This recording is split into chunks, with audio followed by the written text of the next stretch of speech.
여러분 안녕히 주무셨습니까? 우리가 잠든 사이에 어떤 일이 있었을까요? 저희 굿모닝 글로벌과 함께 챙겨보시죠. 자, 미국 증시 마감까지 약 5분도 남지 않았습니다. 오늘 미국 증시는 어떻게 마감될까요? 다소 혼조 양상을 띈 채 마감을 하게 될 것으로 보입니다. 자, 미국 증시는 이날 상승과 하락을 계속 반복하는 모습을 보여왔었는데 이날 발표됐던 몇 가지 경제 지표는 미국 경제가 상당히 빠르고 강력하게 회복되고 있다는 점을 보여줬습니다. 하지만 이런 경제 지표들이 나올 때마다 꼬리가 붙는 질문이 그거죠. 그렇다면 금리 인상 시점 빨라지는 것 아니야?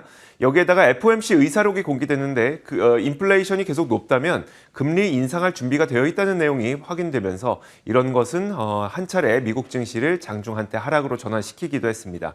하지만 이런 등락이 어떤 특별한 방향성이라든지 아니면 호재와 악재 사이의 줄다리기 이런 개념보다는 아무래도 뉴욕 증시는 지금 미국의 추수감사절 연휴를 앞두고 있다 보니까 거래량이 그렇게 많지 않습니다. 거래량 많지 않은 가운데 몇 가지 뉴스에 소폭 움직이는 그런 현상을 보였다. 이 정도의 좀 차분한 시장으로 이해하시면 될 것 같습니다.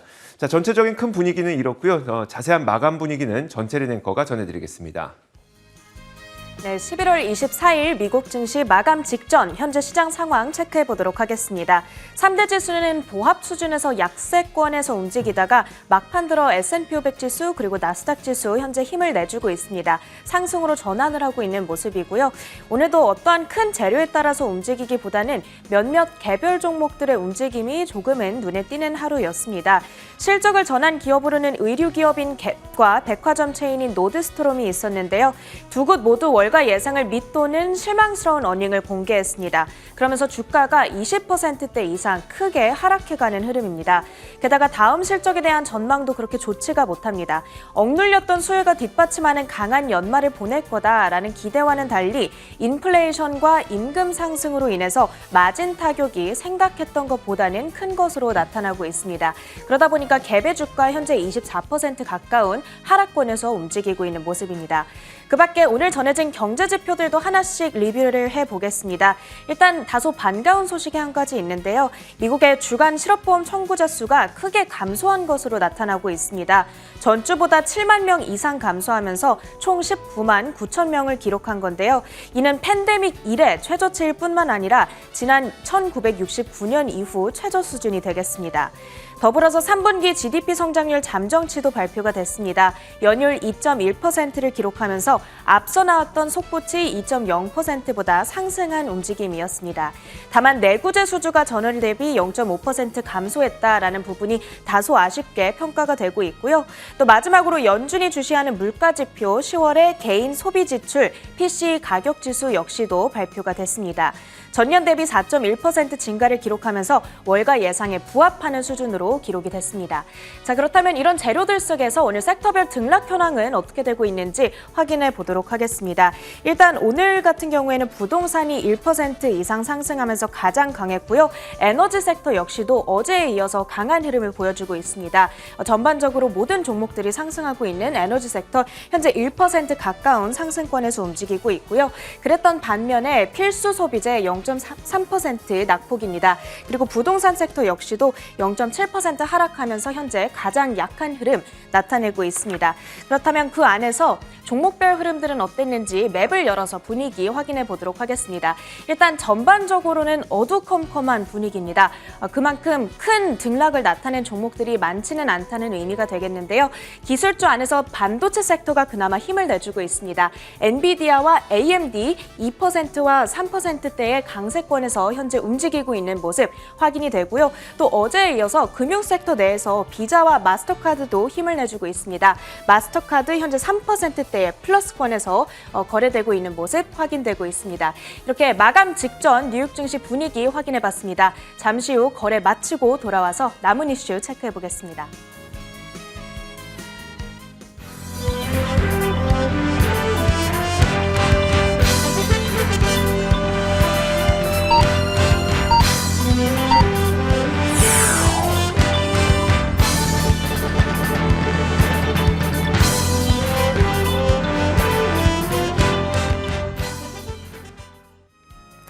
네, 미국 증시 거래 마치고 돌아왔습니다. 계속해서 종목별 분위기 확인해 보도록 하겠습니다. 이미 소비자 섹터로 와서는 테슬라가 1%대 플러스권에서 거래를 마치는 모습 확인이 되는데요. 사실 일론 머스크가 10억 달러어치의 보유 주식을 추가적으로 매도했다라는 뉴스가 전해졌습니다. 그러면서 장중 낙폭을 조금 기록한 채 움직이기도 했지만 결국에는 그 낙폭을 모두 회복하고 상승으로 거래를 마치는 테슬라가 되겠습니다. 그 밖에 특징주 흐름들도 확인해 보도록 하겠습니다. 이 기술주 소프트웨어 내에서 오토데스크의 낙폭이 상당히 눈에 띄는 하루가 되겠습니다. 지난 분기 실적 자체는 긍정적으로 발표가 됐는데요. 다만 4분기 매출과 어닝에 대한 가이던스를 기존의 월가에서 예상했던 수준보다 훨씬 낮게 잡았습니다. 여기에 따른 실망감으로 인해서 오늘 14%대 낙폭을 기록한 채 거래를 마치는 오토데스크가 되겠습니다. 마지막으로는 컴퓨터 하드웨어 기업인 HP까지 확인해 보겠습니다. 실적에 따라서 움직였습니다. 월가 예상을 뛰어넘는 강력한 어닝을 공개했고요. 또 다음 분기 가이던스까지 높게 제시하면서 좀 강한 흐름을 나타낸 HP가 되겠습니다. 마지막으로 상품 선물 움직임까지 확인해 보도록 하겠습니다. 일단 오늘 국제 유가의 경우에는 그렇게 큰 움직임은 없습니다. 미국이 주요 5개국과 더불어서 비축유를 방출하겠다라는 발표를 전해줬죠. 투자자들은 과연 이것이 실제로 실행이 될지 그 여부에 대해서 가늠을 하고 있는 것으로 보이고요. 더불어 오펙 플러스 산유국들의 반응을 대기하고 있는 것으로 보입니다. 국제 유가는 소폭의 하락권에서 움직이고 있고요. 마지막으로 금 가격까지 확인해 보도록 하겠습니다. 금 가격 역시도 하락권에서 움직이고 있습니다. 계속해서 연준의 조기 긴축, 금리 인상에 대한 기대감이 반영이 되다 보니까 금 가격 역시도 다소 억눌린 채 움직이고 있는 모습 확인이 됩니다. 이렇게 모든 상품 선물 움직임도 확인해 봤고요. 이제 지수 종가 집계가 모두 완료됐습니다. 지수 종가까지 확인해 보고 마무리하겠습니다. 다우 지수는 약보합 수준에서 거래를 마치는 모습, 전일 대비 26포인트 하락이 되겠고요. S&P 500 지수 그리고 나스닥 지수 각각 0.2%, 0.3% 막판 들어서 힘을 내주면서 거래를 마치는 모습 확인되고 있습니다. 미국장 마감 상황 정리해드렸습니다.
자, 지난 밤 사이 미국 시장에서 떠올랐던 여러 가지 이슈들을 짚어보도록 하겠습니다. 애프터마켓이고요. 오늘도 신한금융투자 WM 리서치부 스마트머니 추적팀 최진석 팀장 함께하겠습니다. 어서 오세요. 안녕하십니까? 네, 안녕하세요. 자, 첫 번째 키워드부터 공개하겠습니다. 첫 번째 키워드는 바로 이겁니다. 파월 의장의 얼굴이 보이고요. 준비는 되어 있다라는 키워드인데 파월 의장 얼굴 보이니까 FOMC 의사록 얘기인가 봐요. 네, 오늘 이제 이 FOMC 의사록이 공개가 됐죠. 근데 그 요지를 좀 살펴봤더니 물론 이제 인내심은 갖겠지만은 조기 금리 인상이라든지 아니면은 테이퍼링을 가속화하는 것에 준비는 돼 있다. 이렇게 연준 위원들이 좀 의견을 모은 것으로 나타났습니다. 여러 명, various를 그런 표현이 나왔는데요. 인플레이션이 계속 높게 유지될 경우에 테이퍼링 속도를 조절하거나 조기 금리 인상을 준비해야 한다라고 좀 이 얘기를 한 것으로 알려졌고요. 물론 이제 앞으로 나올 지표에 대한 해석에 대해서 좀 인내심을 가져야 한다는 점을 위원들이 강조하기는 했습니다. 하지만은 또 반면에 인플레이션 압박을 해소하기 위한 조치에 대해서는 망설이지 말아야 한다. 이런 내용도 관측이 됐습니다. 지난 11월 초에 이 연준이 FOMC 통해서 테이퍼링 발표를 했었죠. 근데 그때 성명서에서는 축소 규모가 매달 비슷하겠지만은 경기 전망 변경 시에는 속도 조절이 가능할 것이다라는 그런 문구가 삽입됐던 바가 있었습니다. 그리고 이제 시장은 이미 더 빠른 긴축 시기를 지금 예상하고 있는 상황인데요. 단기 금리 방향에 베팅하는 트레이더들은 내년에 최대 3차례 정도의 금리 인상을 예상하고 있는 상황입니다. 알겠습니다.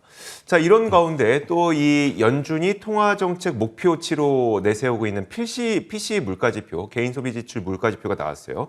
자, 보니까 4.2%를 기록했던데 뭐 예상치에 부합했다고 합니다. 게다가 목표치가 2%고 물론 장기지만 2%고 이번에 나온 게 4.2%라고 하니까 좀 빠르네. 그러면은 더 빠른 테이퍼링도 가능하다고 요즘 월가에서 좀 전망하고 있을까요? 이것과 이제 의사록 내용이 좀 합쳐져서 이 조기 금리 인상 진짜 하는 거 아니야? 테이퍼링 속도 빨라지는 거 아니냐? 네. 이런 부분이 오늘 장중에도 조금은 좀 이 반영이 됐던 것 같습니다. 오후 2시에 현지 시간으로 의사록이 공개가 됐죠. 근데 그 이후에 주요 지수가 좀 출렁하는 모습이 나왔는데 결국은 일부 조기 긴축론에 대한 경계론이 나타났었다. 하지만은 뭐 이내 안정을 찾았다. 이 정도로 예상을 할 수가 있겠고요. 일단 월가에서 지금 얘기를 하고 있는 테이퍼링 가속화 가능성에 대해서는 역시 조기 테이퍼링 종료에 좀 대비는 해야 한다라고 좀 목소리가 모아지고 있는 것 같습니다. 예를 들어서 그랜트 손튼이라는 기관에서도 12월에 당장 속도를 높일 것이다라고 발표를 할 것이다라고 예상을 했는데요. 그 이유로는 지금 미국 경제 상황이 굉장히 좋다라는 점을 들고 있었습니다. 최근 또 이 리차드 클라리다 연준 부의장이라든지 아니면은 뭐 비둘기파로 꼽히는 샌프란시스코 연은의 데일리 총재라든지 이런 위원들이 얘기를 좀 하고 있는 것처럼 속도 조절 가능하다라는 그런 레토릭 역시도 좀 늘 것이라는 예상도 월가에서 좀 많이 나오고 있는 상황입니다.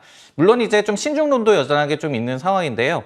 드레피스 앤 멜론이라는 기관에서는 속도를 실제로 높이지는 않을 것이다라고 얘기를 했고 현재 위원들의 어떤 발언의 그 의도는 가용 옵션을 좀 더 늘려두겠다 이런 식으로 해석을 하고 있다라고 얘기를 하기도 했습니다. 알겠습니다. 자, 이렇게 첫 번째 키워드 살펴봤습니다. 이어서 두 번째 키워드도 연관된 내용인데요. 한번 두 번째 키워드 살펴보도록 하겠습니다. 자, 두 번째 키워드는 바로 이겁니다. 경기 회복 가속화.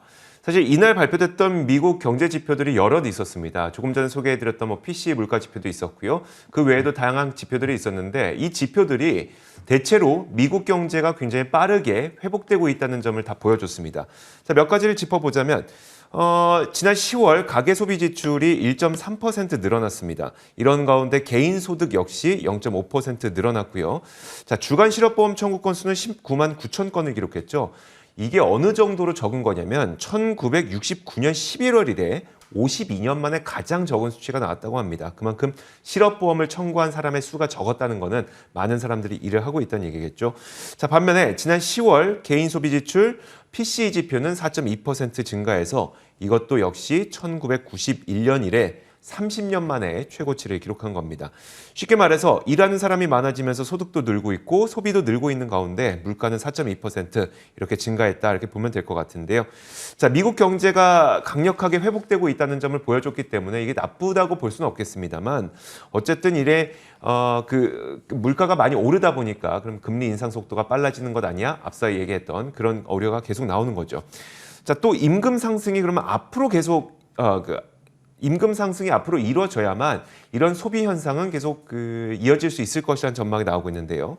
왜냐하면 미국인들의 저축액은 지난 10월에 1조 3천억 달러를 기록했다고 합니다.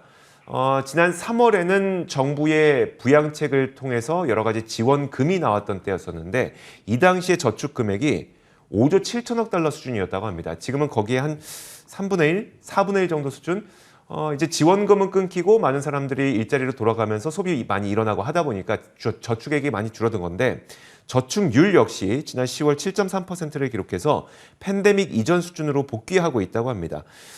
다시 말하자면 팬데믹으로 정부 지원금이 나왔을 때에 비해서 저축률도 팬데믹 이전 수준으로 돌아왔기 때문에 앞으로 미국의 소비 파워가 이어지기 위해서는 미국인들의 임금이 올라가야 된다는 건데 그 임금은 최근에 그래도 어느 정도 뉴스를 보다 보면 임금 상승세는 이어지고 있는 거기 때문에 뭐 그렇게 크게 걱정할 부분은 아닌 것 같고요.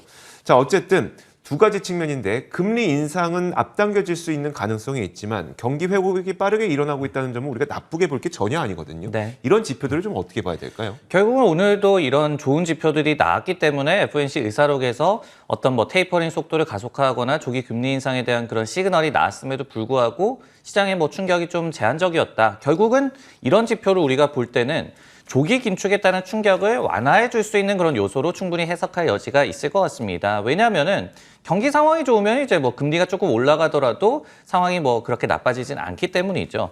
일례로 이날 또 뱅크 오브 아메리카가 공개한 데이터에 따르면요. 연말 쇼핑 시즌 그 초반의 상황이 괜찮다고 하는데요. 11월 20일까지 7일간의 카드 지출 수치를 좀 집계를 해봤더니 2년 성장률 기준으로 지금 27% 증가로 나오고 있다고 하거든요. 그러면서 작년보다는 뭐 조금 못한 페이스긴 하지만은 2019년도 그러니까 팬데믹 이전 대비해서는 더 빠른 페이스로 이 미국 소비자들이 연말에 좀 지갑을 열고 있는 것으로 나타나기도 했습니다. 온라인 쇼핑에 대한 수요가 여전히 좀 강하게 나타났다고 하고요. 주택 개선, 뭐 홈 임프루브먼트라고 얘기를 하는데 이 부분에서의 지출이 46% 증가를 했고 의류도 44% 증가, 그리고 가구가 40% 증가하는 등 이런 항목들이 지금 연말 쇼핑 시즌 초반 분위기를 이끌고 있는 것으로 나타났습니다. 결국은 그 금리 인상이 빨라질 수 있다는 우려가 있지만 지금 나오는 소비 지표들을 보니까 이런 우려를 상쇄하고도 남을 만큼 좋은 소비는 계속 이루어지고 있구나가 답인 거네요. 네, 또 한 가지 최근에 좀 의문점이 드는 거는 오늘도 뭐 미시간대 소비자 테러 지수가 나왔지만은 그러니까요. 미국의 소비 심리 지표는 꺾인 지 좀 됐거든요. 말과 행동이 달라요. 맞습니다. 네. 그렇기 때문에 어떻게 보면은 뭐 죽는 소리는 하지만은 어쨌든 간에 돈이 좀 남아 있고, 그리고 이런 거를 또 생각을 해봐야 될 것 같아요. 예를 들어서 뭐 차를 계약하러 지금 가더라도 네. 세일을 안 해주거든요. 왜냐면은 지금 그 공급 차질 때문에 공급이 굉장히 부족하기 때문에 배짱 장사를 합니다. 네네. 그리고 비싼 모델만 많이 팔고. 근데 그러면 소비자들이 열받고 짜증나서 안 사면 되는데 네네. 근데 지금 또 공급망 차질이 언제 끝날지 모르는 상황이다 보니까 지금 또 안 사면은 언제 살까 이런 그러니까요. 생각이 좀 지배를 하고 있어요. 그러다 보니까 소비를 좀 더 당겨서 하는, 그리고 뭐 이런 좀 억울한 면이 있더라도 네네. 소비를 안 할 수가 없는 이런 상황들 때문에 어떤 심리 지표와 또 실물 지표 간에 좀 괴리가 있는 것 같고, 실물 지표가 어쨌든 간에 좀 좋게 나오게 된다면은 앞으로는 조금은 좀 불안할 수 있어도 이렇게 시장에서는 긍정적으로 충분히 받아들이는 것 같습니다. 기분은 나쁘지만 소비는 할 수밖에 없는 상황. 네. 좋습니다. 자, 이렇게 두 번째 키워드까지 봤고요. 이어서 세 번째 키워드 공개하겠습니다. 세 번째 키워드는 바로 이겁니다. 악몽 같았던 5일이라는데 알리바바에게 어떤 일이 생기고 있는 걸까요? 아, 네. 주가가 뭐 많이 빠져서 네네. 그렇게 5일간의 그 구간을 좀 얘기를 해볼까 하는데요. 이날은 알리바바의 주가가 반등을 했습니다. 하지만은 전날까지는 악몽 같은 5일을 보냈는데요. 화요일까지 현지 시각으로 이 집계를 해봤을 때 5일간 주가가 무려 20.6%나 하락을 했다고 합니다. 근데 이게 지난 2014년 9월에 상장을 한 이후에 5일 기준으로 이제 떼놓고 봤을 때는 최대 낙폭이었다고 하고요. 참고로 종전 기록은 역시 올해 8월이었다고 합니다. 5일간 16.3% 주가가 빠진 그런 전례가 있었다고 합니다. 최근에 이제 알리바바에 대해서 다시 한번 좀 매도세가 좀 집중이 되고 있는데요. 결국은 이제 실망스러웠던 분기 실적이라든지, 그리고 여전한 규제 리스크, 또 하나 이 중국의 매크로 상황과 관련한 불확실성 등이 주가를 계속해서 좀 끌어내리고 있는 것으로 해석이 되고 있습니다. 근데 이제 이날 반등 요인 중에 하나는 서스퀘어나라는 그 IB에서는 알리바바에 대한 포지티브, 긍정적인 의견을 그대로 유지했다라고 하거든요. 물론 이제 목표 주가는 310달러에서 200달러로 많이 낮춰졌기는 했지만은 여전히 알리바바가 중국 전자상거래 분야에서는 킬러다 이렇게 얘기를 했고, 엄청난 구조적 성장 기회는 여전하다라고 얘기를 했습니다. 그러면서 장기적인 긍정적인 뷰는 그대로 유지한다라고 얘기를 했기 때문에 이런 부분들 때문에 오늘만큼은 조금은 그래도 반등하는 움직임이 나와줬습니다. 와, 알리바바는 그 정부 규제 리스크 때문에 최근에 좋은 소식을 거의 들을 수 없을 정도 이런 거 아니겠습니까? 그러니까 이건 진짜 그냥 추정일 뿐이긴 한데 네. 중국에서 알리바바를 규제한다고 하는데 이 중국 언론들이 알리바바에 대한 좋은 뉴스를 내놓을 수도 없는 상태고, 자, 그런 측면도 있지 않을까 싶어요. 어쨌든 알리바바는 좋은 소식이 없는 상태에서, 자, 그렇다면 이제 월가의 투자 의견은 좀 어떻게 변하고 있을까요? 네, 그래서 이제 뭐 국내 투자자들도 알리바바를 지금 굉장히 많이 관심을 두고 있다라고 하거든요. 네네. 왜냐면은 좋은 거는 뭐 다 알고 있고, 그러니까요. 그리고 숫자로도 충분히 좀 입증이 되는 그런 기업이기 때문에 지금이 뭐 기회지 않을까 이렇게 생각하시는 분들도 많을 것 같은데 일단 그 월가의 투자 의견 동향을 좀 살펴보자면은 마켓워치에서 집계를 하기로 팩트셋 기준으로 커버하고 있는 애널리스트 52명 중에 36명이 지난 11월 18일 실적 발표 이후에 목표 주가를 하향 조정을 했다고 합니다. 그러면서 기존에 한 237달러에 가까웠던 목표 주가가 지금은 201달러 수준까지 좀 내려왔다고 하고요. 단 애널리스트들의 90%는 여전히 좋은 의견을 내고 있다고 합니다. 뭐 매수에 준하는 의견을 내고 있다고 하고요. 이 같은 비중은 지난 10월 말에 실적을 발표하기 이전인 10월 말 대비해서도 그때는 89%였기 때문에 더 높아졌다라고 보여집니다. 즉 눈높이는 낮아졌지만은 역시 월가에서도 좋은 거는 알고 있다. 네. 장기적으로 긍정적인 뷰는 좀 유지를 하고 있다라고 정리를 하시면 될 것 같습니다. 반면에 이 징둥닷컴과 최근에 좀 비교를 하는 투자 의견이 복수로 나왔는데요. 그러니까요. 도이체방크에서는 알리바바가 시장 경쟁에 더욱더 많이 직면을 하고 있다라면서 징둥닷컴을 더 선호한다라고 얘기를 했고 모닝스타 역시도 마진 개선 측면에서 징둥닷컴이 더욱더 우월하다라고 또 얘기를 했거든요. 이렇게 또 뭐 그 사이에서도 좀 따지는 그런 투자 의견도 관측이 되고 있는 것 같습니다. 알겠습니다. 자, 어쨌든 지금 분위기는 월가에서도 투자 의견을 하향하는 분위기니까요. 이게 뭐 장기적으로 보실 분들은 언제든 접근하는 것도 그렇게 나쁘진 않겠습니다만 지금 현재 월가의 분위기는 이렇게 좀 낮아지고 있다는 것만은 좀 염두를 해주시면 좋을 것 같습니다. 자, 이렇게 세 번째 키워드까지 봤고요. 네 번째 키워드도 공개하겠습니다. 자, 네 번째 키워드는 돈나무 숏배팅인데 사실 최진석 팀장도 저희 방송에 많이 나오셔서 돈나무의 아크인베스트에 숏배팅을 하는 네. 그런 펀드들을 저희한테 소개를 해주셨었잖아요. SARK. 근데 이건 그게 아니라 캐시우드가 직접 우리도 숏배팅을 하겠다. 자기의 포트폴리오에 네. 대해서요? 네, 자신의 포트폴리오에서도 숏 배팅을 고려하고 있다. 이 내용을 좀 테스트하고 있다는 내용을 공개를 했습니다. 자, CNBC와의 인터뷰 내용인데 한번 살펴보면요. 자, 이 캐시우드는 여러분들도 아시겠지만 파괴적 혁신 기업에 투자하는 그런 투자가죠. 이런 액티브 전략을 사용하는 캐시우드가 더 공격적으로 투자하기로 마음을 먹은 것 같습니다. 새로운 포트폴리오를 내부적으로 검토하고 있다고 하는데 지금까지는 파괴적 혁신 기업들에 투자를 했다면 파괴적 혁신 기업들 때문에 파괴되고 있는 기업들 여기에는 반대되는 투자를 해보는 것도 고려하고 있다고 얘기를 했습니다. 언뜻 생각하면 잘 이해가 안 되기 때문에 이거 캐시우드가 설명한 건 아니고 제가 이해한 바를 좀 여러분들에게 설명을 드리자면 이런 것 같아요.